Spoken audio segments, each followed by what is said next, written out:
दोस्तों आपके अपने YouTube चैनल पर देव क्लास में आपका स्वागत है। दोस्तों आज आपको हम पढ़ाएंगे एनसीईआरटी पैटर्न पर लाए हैं टॉपिक आज का। दोस्तों एनसीईआरटी पैटर्न भौतिक विज्ञान से सेकंड चैप्टर का फिजिक्स का। दोस्तों आज का टॉपिक आपका है इलेक्ट्रॉनों का अनुगमन वेग तथा वैद्युत धारा में संबंध क्या होता है।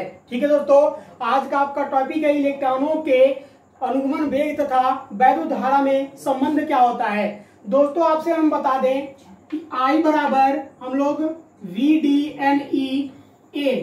ठीक है दोस्तों, इसको प्रूफ करना है। हमें क्या प्रूफ करना है? तो I बराबर VDNE A। अब आप पूछोगे कि सर ये है क्या, ये तो हम लोग पढ़े ही नहीं है। तो दोस्तों आपको हम बता दें इसी चीज को हमें प्रूफ करना है, कैसे इतना मान आएगा। ठीक है, तो यहाँ पर जो I है वो धारा है आपका। क्या है दोस्तों? धारा है। VD जो है अनुगमन वेग है VD।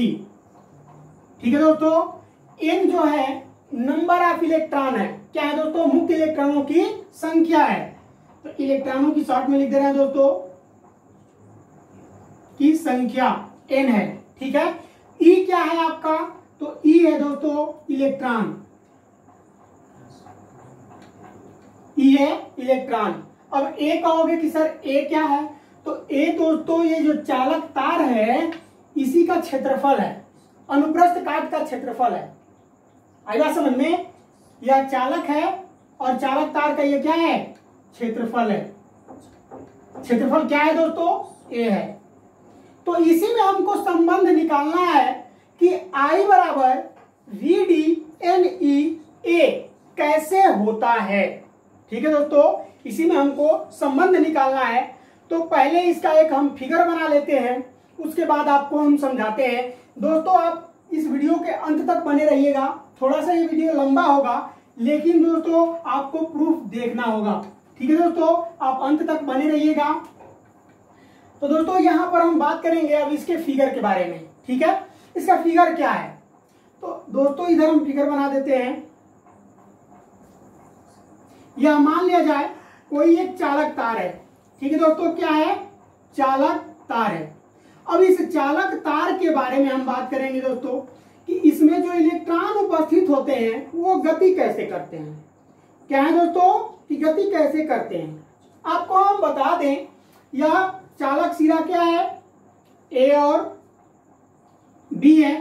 ठीक है दोस्तों, चालक का सिरा क्या है? A और B है। अब A और B के अंदर यदि मान लिया जाए कि यहाँ पर छोटे छोटे खंड इसके बने हुए हैं, तो इसको हम मान लेते हैं भैया P और इसको मान लेते हैं Q। अब इसमें जो इलेक्ट्रॉन्स हैं वो निरंतर क्या कर रहे हैं? गति कर रहे हैं। अब किधर की दिशा से गति कर रहे हैं, किधर की दिशा से गति कर रहे हैं, ये तो हमें पता नहीं है, आपको पता नहीं है। तो पता करने के लिए हम क्या करेंगे, इसके अंदर एक क्या करेंगे, इस चालक तार के अंदर एक बैटरी जोड़ देंगे। तो यहां से पहले हम लोग क्या कर लेते हैं भैया, बैटरी जोड़ लेते हैं। 20 वोल्ट की विभवांतर की एक हम बैटरी इसके अंदर जोड़ देते हैं।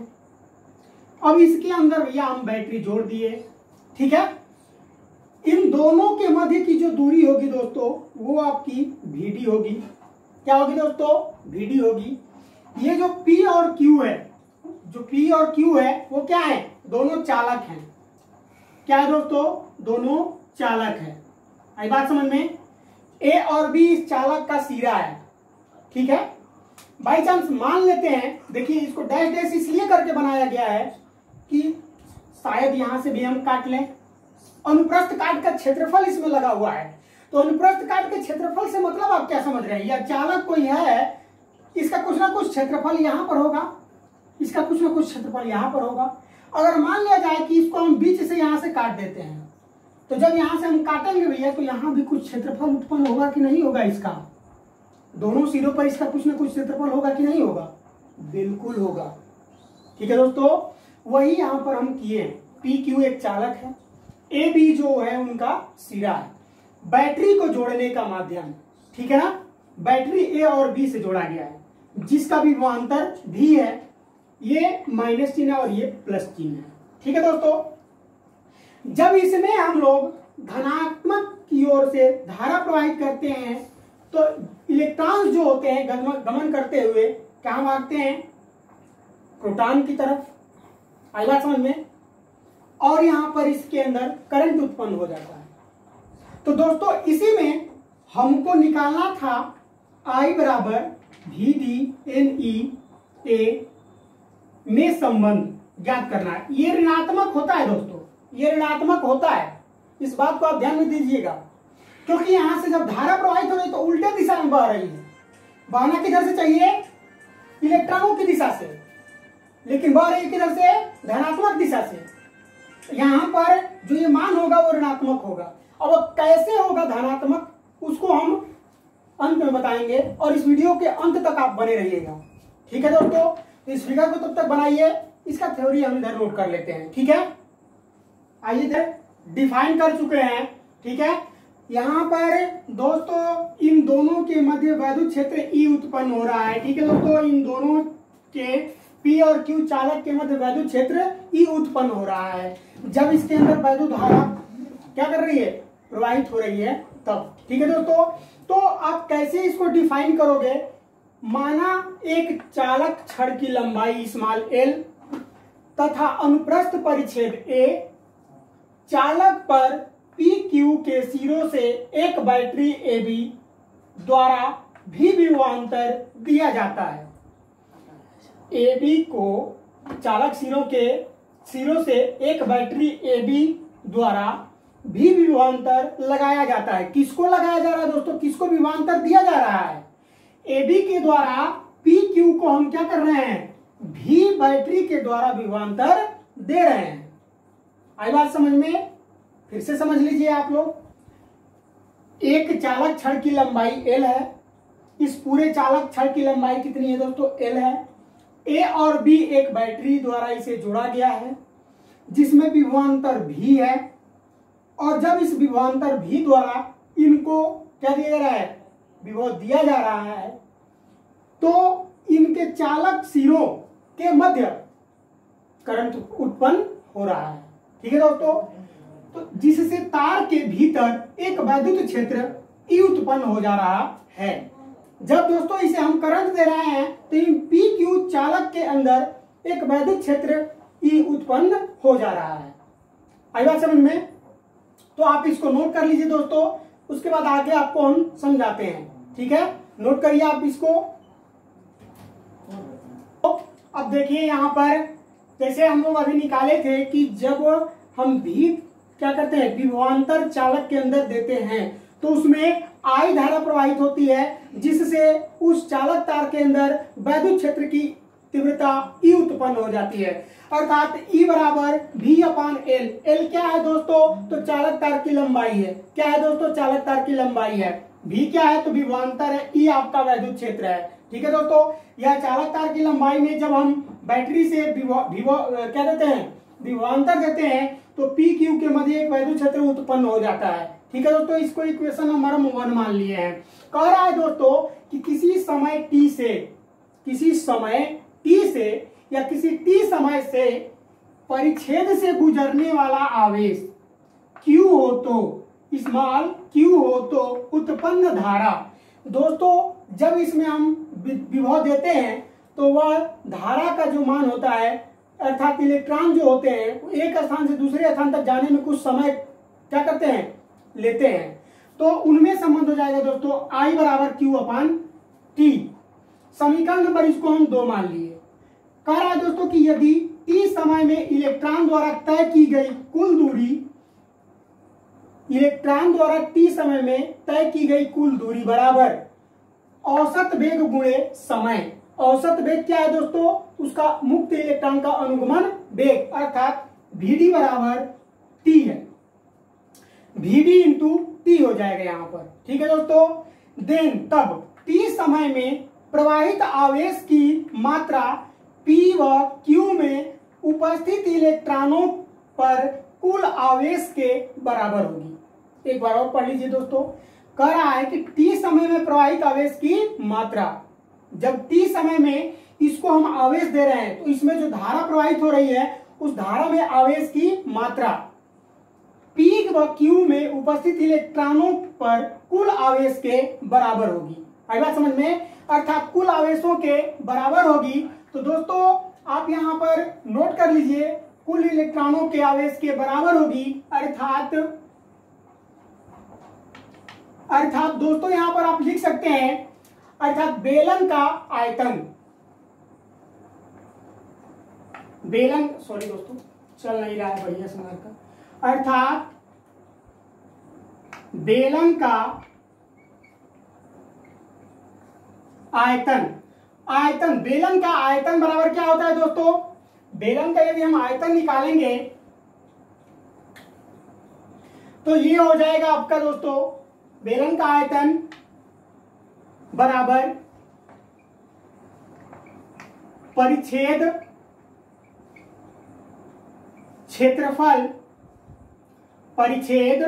क्षेत्रफल इंटू ये हो जाएगा VD इंटू टी। क्या हो जाएगा दोस्तों? इंटू VD इंटू टी, अर्थात अनुगमन वेग और गुणे समय। आई बात समझ में दोस्तों?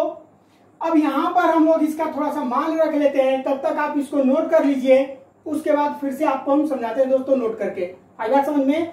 ठीक है, देखिए अब यहां पर हम निकाल दिए हैं कि अर्थात बेलन का आयतन बराबर परिच्छेद क्षेत्रफल, अर्थात इसका जो दोस्तों यहाँ पर ये परिच्छेद क्षेत्रफल है, इस तार की मोटाई परिच्छेद क्षेत्रफल इसका है।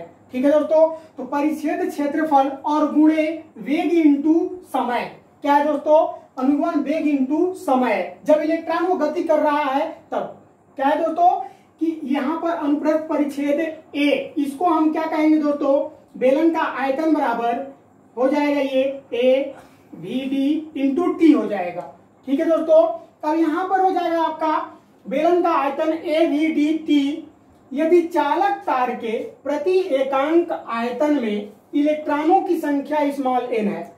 दोस्तों ये आपका चालक तार है और इस चालक तार के अंदर प्रति एकांक इलेक्ट्रॉनों की जो संख्या है वो क्या है? n है।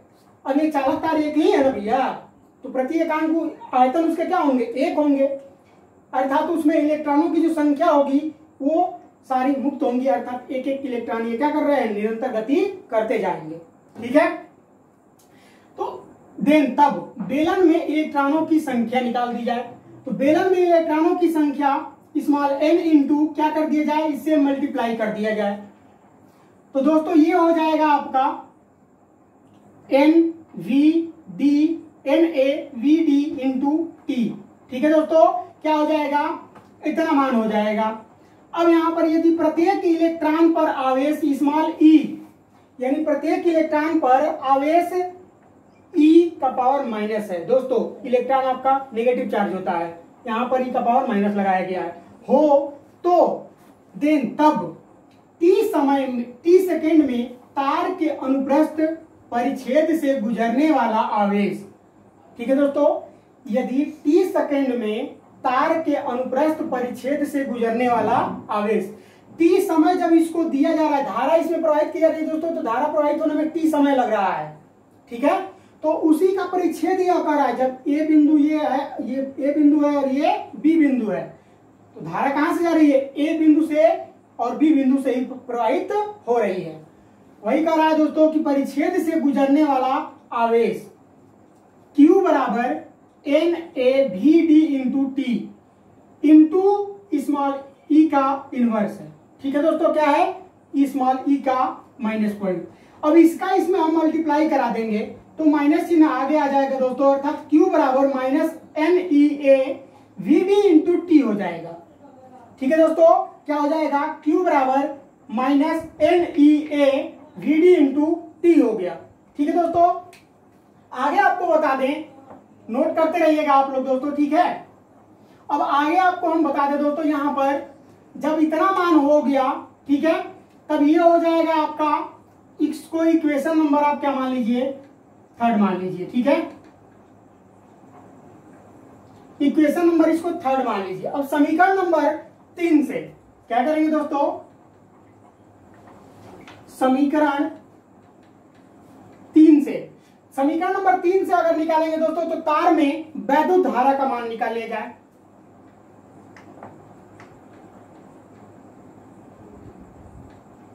तार में वैद्युत धारा, तो वैद्युत धारा I बराबर क्या होता है दोस्तों, Q बाई टी होता है। क्या होता है, I बराबर Q बाई टी होता है। और दोस्तों यहां पर I बराबर Q बाई टी हो गया, तो हम लोग आवेश Q बराबर कितना मान निकाले हैं, इतना मान निकाले हैं कि नहीं निकाले हैं, निकाले हैं ना। तो इसी मान को हम लोग क्या करेंगे, इस उपरोक्त समीकरण में रख देंगे। आइए रख लेते हैं इस मान को दोस्तों, इससे थोड़ा सा हम रफ कर लेते हैं। अब यहां पर जब हम उपरोक्त समीकरण में नोट कर लीजिए, यहां पर उपरोक्त समीकरण में Q का मान रखने पर, अब दोस्तों कहोगे उपरोक्त समीकरण क्या है सर, दोस्तों इसे हम इक्वेशन नहीं माने, यही आपका उपरोक्त समीकरण है और इसी में Q का हमें मान रखना है। तो Q का मान यहां पर रख दिया जाए तो दोस्तों ये हो जाएगा I बराबर minus N E V D A into T, बटा में क्या है दोस्तों, T है, बटा में क्या है, T है। तो दोस्तों यहां पर देखते हैं कि कौन सा मान कैंसिल होने वाला है। तो भैया सब तो कंटिन्यू है, लेकिन यहां पर T से T क्या हो जाएगा, कैंसिल हो जाएगा और मान आपका क्या बचेगा, I बराबर minus N E V D A into T. तो दोस्तों ये हो गया आपका प्रूफ। वैद्युत धारा और मुक्त इलेक्ट्रॉनों के बीच अर्थात अनुगमन वेग के बीच संबंध निकल गया। ठीक है दोस्तों, इसे और एक रूप में यहां से हम लोग नोट कर सकते हैं। आई बात समझ में, इसे और एक रूप में हम कैसे नोट करेंगे दोस्तों, देख लिया जाए। एक रूप में और हम लिखेंगे तो ये माइनस चिन्ह है, क्यों, क्योंकि ये प्लस की तरफ से धारा इसके अंदर प्रवाहित हो रही है। भाई जानते हैं आप कि हमेशा ऋणात्मक से धनात्मक की ओर धारा प्रवाहित होती है, लेकिन यहां पर जब धनात्मक की ओर से धारा प्रवाहित हो रही है तो उल्टी दिशा में जा रही है, अर्थात ये मान जो होगा आपका ऋणात्मक होगा। जैसे ही इसके विपरीत दिशा को, जैसे ही इस दिशा को हम क्या करेंगे दोस्तों, बदल देंगे, जैसे ही इस दिशा को बदल देंगे दोस्तों, सॉरी, इस दिशा को जैसे ही हम बदलेंगे वैसे ही यहां पर आपका माइनस चिन्ह हट जाएगा, अर्थात विपरीत दिशा के लिए आप नोट कर लीजिए दोस्तों, यहां पर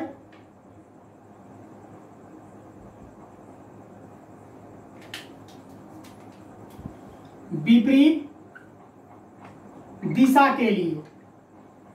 अब विपरीत दिशा के लिए निकालेंगे दोस्तों, तो विपरीत दिशा के लिए निकालेंगे तो मान कितना हो जाएगा, ये माइनस पॉइंट हट जाएगा आपका। क्यों, क्योंकि अब इधर से हम चलेंगे, न कि इधर से जाएंगे। ठीक है, अब यहां पर ये हो जाएगा N E V D A into T. अब दोस्तों यहां पर तो एक और फार्मूला आपको मिल गया धनात्मक रूप में। ठीक है, या फिर अगर हम वी डी बराबर यहां से निकालना चाहेंगे दोस्तों तो कितना मान आपका होगा, अगर हम वी डी बराबर पता करना चाहते हैं तो वी डी बराबर क्या हो जाएगा। ठीक है दोस्तों, आइए देख लेते हैं। वी डी बराबर जब हम निकालेंगे दोस्तों यहां से, तब ये हो जाएगा आई बटा में, वी डी बराबर यहां से पक्षांतर करेंगे तो ये हो जाएगा आई बटा में, सभी मान को इधर से हम पक्षांतर कर देते हैं। ठीक है दोस्तों, तब ये हो जाएगा एन ई ए इंटू टी। अर्थात दोस्तों आप कह सकते हैं कि अनुगमन वेग तथा धारा में जो संबंध होता है वो V D equal to I upon E N E A T.